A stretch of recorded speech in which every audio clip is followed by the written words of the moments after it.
To you. All right. Thank you very much. I'll now open up the floor for questions. Ibtisam. Thank you. My name is Ibtisam Azim, Al-Arab Al-Jadid newspaper. I have two questions. In your remarks today, you talked about accountability. Remarks to the fourth committee, you talked about accountability regarding UNRWA staff and also your facilities. Could you elaborate a little bit on that? How would accountability look like for you? And then also on the issue of the role that UNRWA could play when it comes to implementing the New York Declaration and the Trump plan, and whether you are in contact with any Americans here in the UN or in Washington. Thank you. I mentioned this morning, but I mentioned many times about the need of accountability. I think we have seen that the UN has been blatantly disregarded during the last 2 years. By any account, you look at the number of humanitarian workers or UNRWA workers who have been killed, the number of premises which have been damaged or completely destroyed. They have been also been used for military purposes during the last 2 years. So yes, we need accountability. Now, over the last 2 years, it was very difficult, to assess and to be on the ground and to do fact-finding. I'm not saying that the conditions are fully met today, but this is something we have to keep in our radar.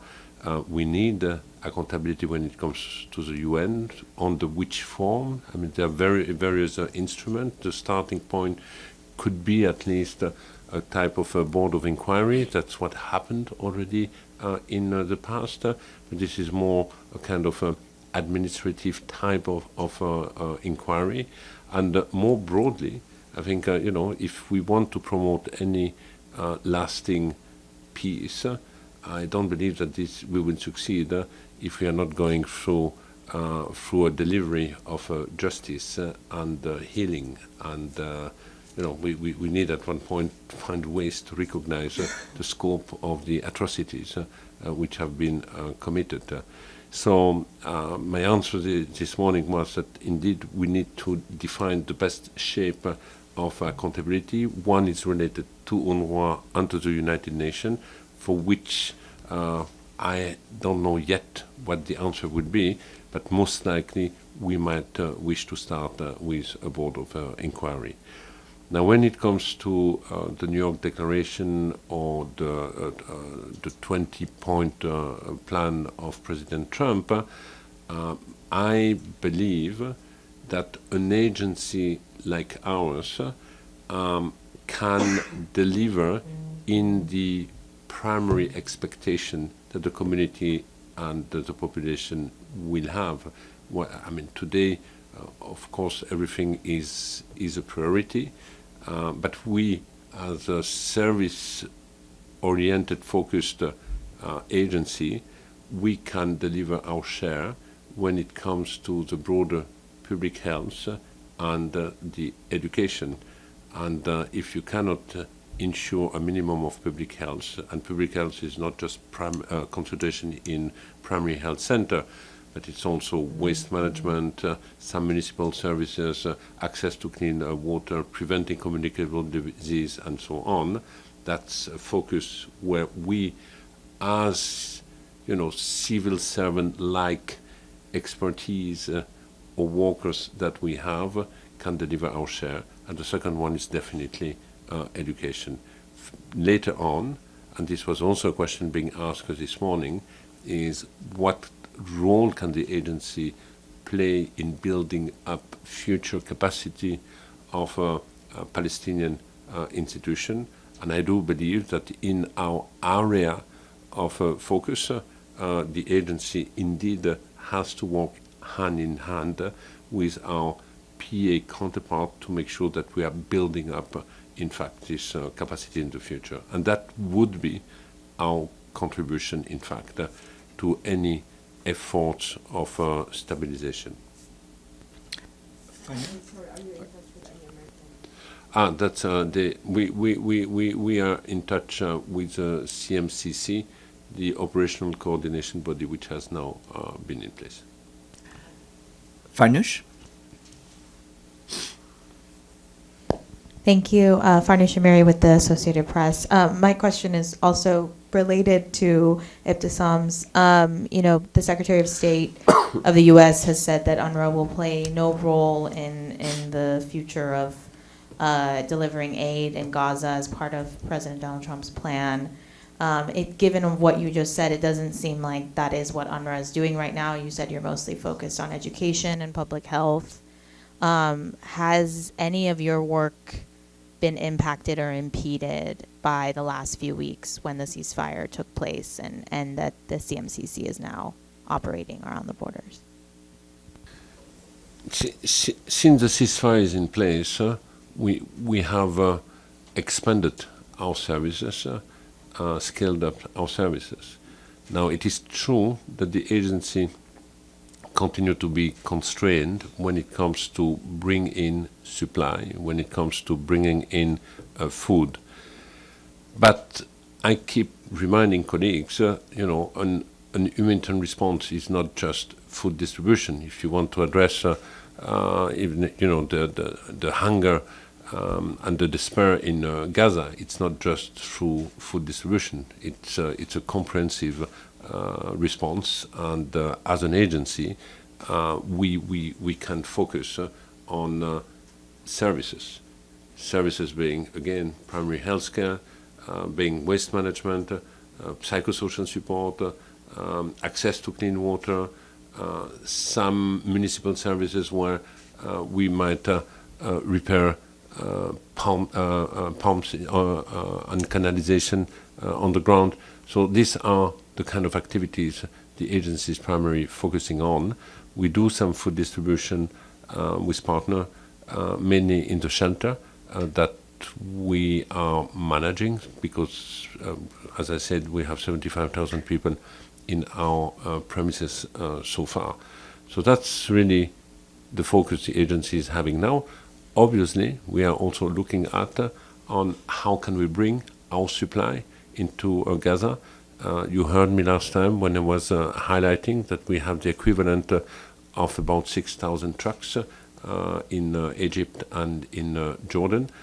This is not yet in, and we are looking at with the other partner of the UN and also with the CMCC how this can be brought in. It is, again, when it comes to the movement into Gaza for the agency, we are under a number of restrictions, as you know, which are very much related to the piece of legislation in place in Israel. Deji? Hi, Mr. Lazzarini, Shudaj with China Central Television. I have two questions. We know there's a funding issue of UNRWA. You just mentioned you're the largest employer in Gaza. You have 12,000 local staff there. How did you pay them, or do they receive salary from UNRWA? That's the first question. And secondly, we know the difference between last time here and this time is there's a major ceasefire. After the ceasefire, you just mentioned you have scaled up operations, but for UNRWA particularly, what would be currently the challenges still facing? And is there any positive change in the relationship between UNRWA and the Israeli Authority? Thank you. Short answer on the salary, yes, they're still paid. As you know, it's very unsettling in UNRWA because we are constantly on the edge of the cliff of a financial implosion. Basically, we run week by week, month by month. I know that as of today, we will be able to process our salaries in November, but I have no idea or no visibility if we will be able to process our salary in December. This morning, I highlighted the fact that our shortfall between now and the end of the first quarter is $200 million. Previous year, when we reached December, we say, well, we just have to bridge December, and in January we will have the new contribution of the new year. But this contribution at the beginning of the year used to be the U.S. contribution that we don't have. So we will not have the big influx of money at the beginning of January 26, and this is the reason why I'm stressing, highlighting the gap between now and the end of the first quarter, because we know that after the first quarter, many of our traditional donors will start to process their contribution of 2026. But so far, the salaries in Gaza and elsewhere across the region have been processed. You also heard me that we have put in place a number of drastic cost control measures across the agency, which has allowed the agency to, I would say, to save. It's not necessarily to save, but to prevent the spending of an additional 150 million US dollar. The second question was on. Sorry. The challenges. With the ceasefire, what is the major challenges and the relationship between UNRWA and Israeli Authority? You know, the main challenges, and this has been my key ask, is we need to safeguard the operational space of the agency in Gaza. That's challenge number one, to acknowledge that the agency is a vital, key partner, an invaluable asset for the international community to make to help to consolidate the ceasefire and to be part of a successful recovery. I think that common understanding is absolutely key. Then we need obviously to find ways to bring back our supply, either through partners or directly through UNRWA, but at least the supply has to come in. And I would say in an ideal world to bring back the international staff, which is not yet back in Gaza. Now, do I have indication we will go there? No, I don't have any indication for the time being, but this should be the aim of the agency now. Frank. Frank Uziardo, TRT World. Thank you for doing this press conference. I want to do a little bit of a reality check here. How long have you been doing your job presently? My job? Yes. How long have you been in your position? I had 2 mandates. I'm ending in March, so it will be 6 years. Okay. So going back to the beginning and coming up to the present situation right now, what makes you think that the Israelis are going to hold up their end of the bargain in the ceasefire? What makes you think they're going to really cooperate in the long run here? The first thing is there is no bill which prevents the agency to operate in the occupied Palestinian territory. You have one bill talking about East Jerusalem because it talks about the sovereign territory of the State of Israel, and the State of Israel consider East Jerusalem as being part of the sovereign state. The second bill is to prevent official relation between the UNRWA management and the Israeli authorities. And as a consequence, we have international staff whose visa have not been processed because you cannot have this relation. But it does not prevent our staff in the West Bank to run schools and to run health centers. They are active. We are on a daily contact with the COGAT when it comes to the West Bank. And then when it comes to Gaza, our 12,000 staff anyway are part of the community. They are nurses, doctors, teachers, and these nurses, doctors, teachers, being with the community, will continue to act as nurses, teachers, engineers, or else. So that's a reality. Even if I am not authorized to cross, even if I cannot send a truck with food, they will continue to provide these services, to the population. What you said earlier about you wanted to correct misinformation or disinformation being put out by the Israelis, isn't that kind of an indication that they're not going to cooperate on a lot of other fronts with regards to your agency and access and cooperation down the line? It might be an indication of a lack of cooperation, but first we will see in the coming days, a week, a possible adoption of a resolution of the Security Council. It will need to be operationalized. At a given point, you will also have the opening of the crossing of Rafah. So there can be different ways to address some of the constraints we are confronted with. When we talk about coordination mechanism now to enter, in the future, or at least for some time, you will have the CMCC.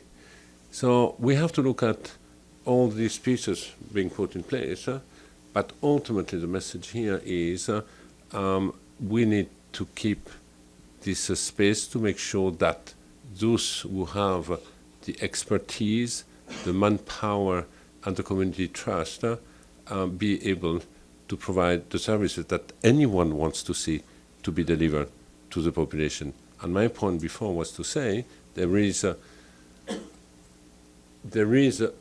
build-up perception that we are not active at all, and the reality is far from being the case. Thank you. Islam? Thank you, Mr. Lazzarini. Islam Doğru from Anadolu Agency. At the fourth committee, you warned today UNRWA may not sustain operations beyond early 2026. If new funding doesn't materialize, what critical services or regions may be the first to face shutdowns? We have the mandate by the General Assembly to provide critical services to any Palestinian refugee across the region, being in Gaza, West Bank, Jordan, Syria, and Lebanon. So it's not up to the agency to say we will shut down Lebanon or Syria or Jordan or West Bank or Gaza.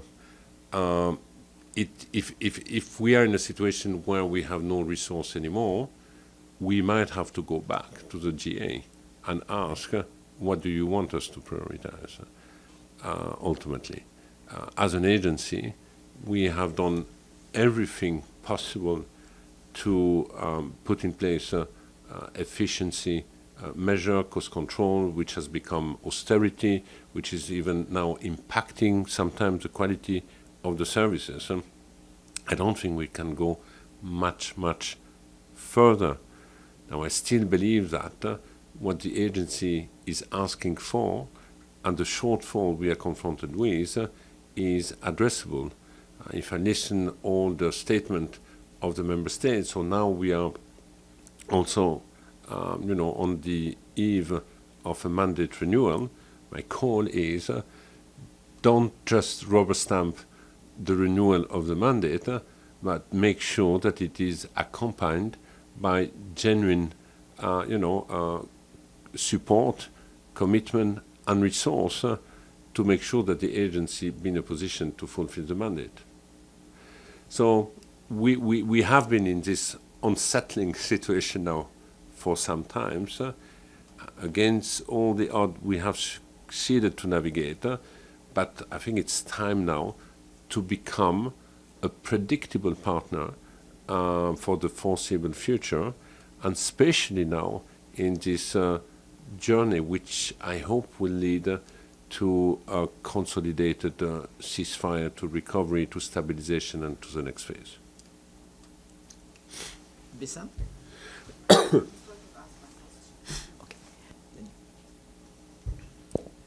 Thank you, Mr. Lazzarini, for all the work you do. I'm Mona with Al-Quds Al-Arabi. My question is regarding children's education. After 3 years of no access to education, children in Gaza are still deprived of the right to education. We already know that UNRWA provided about 300,000 psychosocial sessions and nearly 42,000 learning activities in temporary spaces, but unfortunately the trauma and the hunger persist.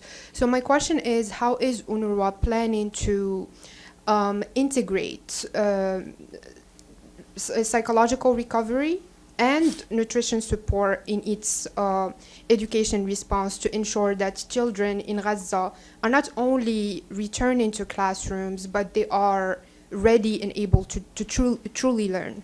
And thank you. Yes, thank you. You know, it will take time. It will be a long process. I don't think we can pretend that the children in Gaza are back in a full traditional type of education. As you indicate, they have gone through 2 years of extraordinary duress, trauma, which needs to be addressed. On top of that, we do not really have many schools or functioning schools.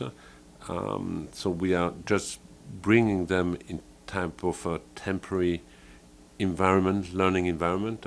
The first objective is to try to provide them with some, feeling of normality.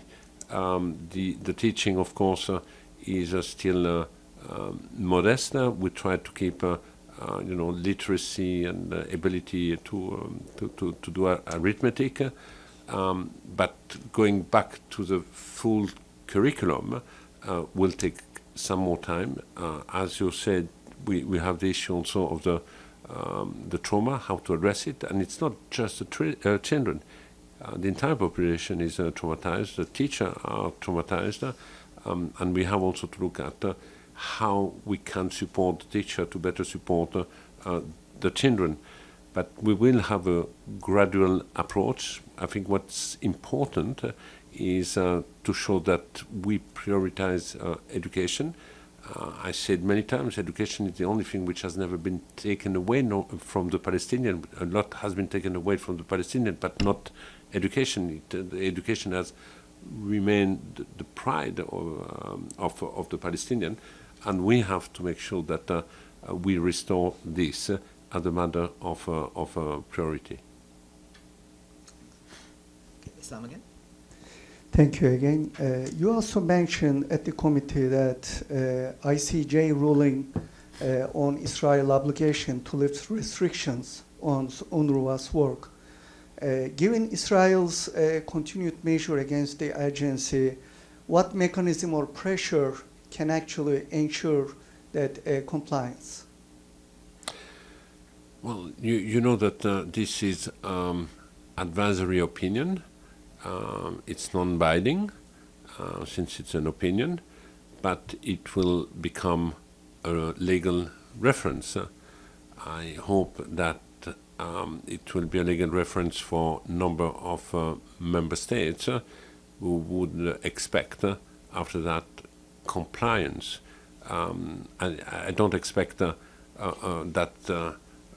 the state of Israel all of a sudden say we will abide to the ruling of the ICJ advisory opinion, but it will become the norm of many countries, friends of Israel, who will also use this as an argument to make sure that an agency like UNRWA be considered, and not only be considered, is part of the UN and the international community response to the Palestinian in the occupied territories. There have been few rulings from the ICJ. A year ago, the ruling saying that occupation is illegal and should end, and now we have this new ruling calling, in fact, for the full access of the UN, mainly UNRWA, to the population. I don't see any questions online. If there are no questions online, then I believe we're done with questions, and I would like Perfect. once more to thank our guest, Philippe Lazzarini, the Commissioner General of UNRWA. Thanks again very much. Thank you. Thanks. Have a good afternoon, everyone. Thank you.